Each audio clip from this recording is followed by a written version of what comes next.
الحمدللہ والصلاة والسلام علی رسول اللہ اما بعد۔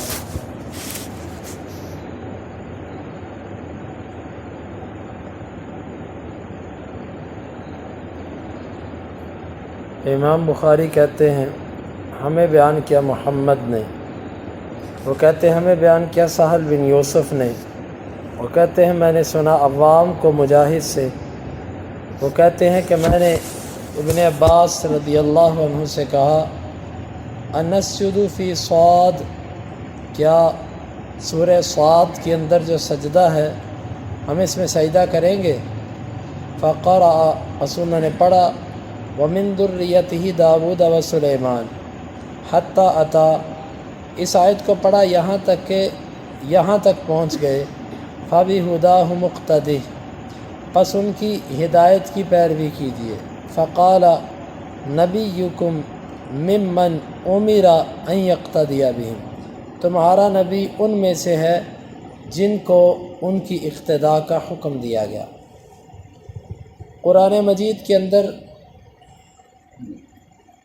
اللہ تعالیٰ نے مختلف سجدوں کا ذکر کیا، 15 سجدے ہیں قرآن مجید کے اندر، جبکہ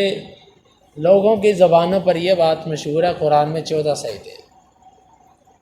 بعض ائمہ کے نزدیک 11 سجدے ہیں، مختلف اپنا اپنا اجتہاد ہے، لیکن اصل بات یہ ہے کہ حدیث کی کتابوں میں 15 سجدوں کا ذکر ہے، اور سورہ صاد کا جو سجدہ ہے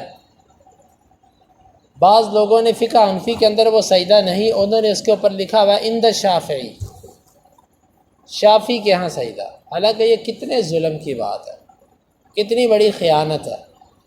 اللہ کے نبی کی حدیث کو چھوٹا کرنے کا طریقہ یہ ہے کہ اس کی نسبت کسی بندے کی طرف کر دو۔ حدیث بخاری کی ہے، صحیح حدیث ہے، اس کی طرف نسبت کرنے کی بجائے یہ کہہ دیا یہ شافعی کے نزدیک ہے سجدہ، کیونکہ اگر حدیث کا حوالہ دیا تو شاید کوئی مسلمان اٹھ کے یہ کہے کہ یار تمہیں عقل نہیں ہے، حدیث رسول ہے، تم مسلمان نہیں ہو، لیکن نام ہی بدل دیا۔ جس طرح آج کسی بھی بندے کو آپ اکثر فقہ حنفی کا یہ انداز ہوتا ہے، جہاں پر حدیث ان کے فقہ کے خلاف آتی ہے کہتے ہیں عند شافعی، یہ مسئلہ شافعی کے ہاں ہے، یہ نہیں کہتے کہ حدیث کے ہاں ہے۔ اس کی وجہ یہ ہے کہ حدیث کا نام لیا تو کوئی ایمان والے تو ان میں بھی ہیں نا، لیکن ان کو پتہ نہیں ہے کہ ہمیں فقہ میں کیا پیش کیا جا رہا ہے۔ ایمان تو ان لوگوں میں ہے جو ادھر کے مسلمان ہیں۔ تو یہ ایک طریقہ ہوتا ہے، اور اسی طریقے سے امت کو تقسیم کیا گیا۔ مثلا یہ کہہ دیتے ہیں یہ امام احمد بن حنبل کا طریقہ ہے، یہ امام مالک کا طریقہ ہے، یہ امام شافعی کا طریقہ ہے، یہ نہیں کہیں گے حدیث کا طریقہ ہے۔ مثلا کوئی بندہ رفع الیدین کرتا ہوگا، اس کو کہیں گے یہ امام شافعی کے مذہب پر ہے، یہ نہیں کہیں گے کہ یہ حدیث کے مطابق ہے، امام شافعی کے مذہب پر۔ یہ بہت بڑی اسلام کے خلاف یوں کہہ لیجیے ایک سازش ہے کہ حدیث رسول کا مقام کم کرنے کے لیے اس کی نسبت کسی بندے کی طرف کر دو کہ یہ مسئلہ حدیث کا نہیں فلاں بندے کا ہے۔ اب سارے قرآن مجید کے نسخے اٹھا کے دیکھ لیجیے، ماں سوائے شاید 1-2 پبلشر ایسے ہیں کہ جن کو اللہ نے یہ سمجھ دی، وگرنہ ہر پبلشر کے پاس اس کا جو چھپا قرآن مجید ہے اس کو اٹھا کے دیکھیں، لکھا ہوگا اس سجدے پر عند شافعی، یہ شافعی کے ہاں۔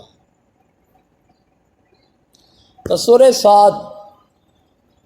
عبداللہ بن عباس رضی اللہ عنہ سے پوچھا گیا اس میں داود علیہ السلام کے سجدے کا ذکر ہے، تو کیا ہم سجدہ کریں گے؟ کیونکہ باقی جتنے سجدے ہیں ان میں حکم دیا گیا ہے واسجد، آپ سجدہ کیجئے، امر، اور امر جو ہوتا ہے یہ فرضیت اور واجب کو ظاہر کرتا ہے،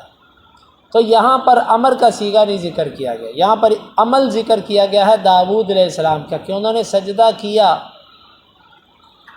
تو کیا ہم بھی یہاں پر سجدہ کریں گے؟ عبداللہ بن عباس رضی اللہ عنہ کہنے لگے کہ جب تمہارے نبی کو ان کی اقتداء کا حکم دیا گیا ہے تو جب انہوں نے سجدہ کیا تو تمہارے نبی نے سجدہ کیا، تو جب تمہارے نبی نے سجدہ کیا پھر تمہارا سجدہ کرنا بنتا ہے۔ یعنی کہ یہ عبداللہ بن عباس رضی اللہ عنہ نے بیان کیا، اور یہاں سے یہ بات سمجھ آتی ہے کہ ہر بات والے نبی کو پہلے نبی کی اقتداء کا حکم دیا جاتا ہے۔ اقتداء سے اس کی پیروی سے مراد یہ ہوتا ہے کہ جس طرح اس نے صبر کیا، جس طرح اس نے باطل لوگوں کے خلاف تحمل سے کام لیا، اور جس طرح اس نے دعوت کو پھیلایا، اور جس طرح اللہ کی توحید پر وہ قائم رہا، آپ بھی اسی طرح اللہ کی توحید پر قائم رہیے اور اس کو پھیلائیے۔ یہ معنی ہوتا ہے پہلے نبیوں کی اقتداء کا۔ ہمارے نبی صلی اللہ علیہ وسلم کو بھی حکم تھا کہ آپ پہلے نبیوں کی اقتداء کیجیے، یعنی جس طریقے سے وہ توحید پر قائم رہے، دعوت پر قائم رہے اور اللہ کی عبادت کرتے رہے، اسی طرح آپ بھی ان کی اقتداء کرتے جائیے۔ امام بخاری کہتے ہیں ہمیں بیان کیا موسیٰ بن اسماعیل نے، وہ کہتے ہیں ہمیں بیان کیا وہیب نے، وہ کہتے ہیں ہمیں بیان کیا ایوب نے اکرمہ سے، اور ابن عباس رضی اللہ عنہ سے، وہ کہتے ہیں لیس صاد من عزائم السجود، سورہ صاد جو ہے یہ پختہ سجدوں میں سے نہیں ہے۔ پختہ سجدوں سے مراد کہ جس میں امر کا صیغہ ذکر کیا گیا۔ میں نے آپ سے عرض کی ہے نا، قرآن میں 15 سجدے ہیں، ان میں تقریباً 14 کے بارے میں اللہ نے امر کا صیغہ استعمال کیا، اسجد، سجدہ کرو، یہ حکم ہے، آرڈر ہے، جبکہ ایک سجدہ ایسا ہے جس میں حکم نہیں ذکر کیا گیا بلکہ ایک نبی کا عمل ذکر کیا گیا، اس سے سجدہ کیا۔ ہمارے نبی صلی اللہ علیہ وسلم نے اس نبی کی اقتداء کرتے ہوئے وہاں پر سجدہ کیا۔ تو عبداللہ بن عباس کہتے ہیں کہ یہ جو سجدہ ہے یہ اس طرح پختہ اور امر کے صیغوں کے ساتھ نہیں آیا جس طرح باقی آئے ہیں، لیکن وَرَأَيْتُ النَّبِيَّ صلی اللہ علیہ وسلم يَسْجُدُ فِيهَا، میں نے اللہ کے نبی صلی اللہ علیہ وسلم کو دیکھا آپ نے اس موقع پر سجدہ کیا۔ جب اللہ کے نبی نے سجدہ کیا تو ہمیں بھی سجدہ کرنے کا حکم ہے۔ اللہ رب العالمین سے دعا ہے اللہ تعالی ہمیں ان احادیث کو سمجھنے کی، ان سے محبت کرنے کی، ان پر عمل کرنے کی توفیق عطا فرمائے۔ اللہم انفعنا بما علمتنا وعلمنا ما ينفعنا وزدنا علما وآخر دعوانا ان الحمد للہ رب العالمین۔ حدیث نمبر 3421 اور 22۔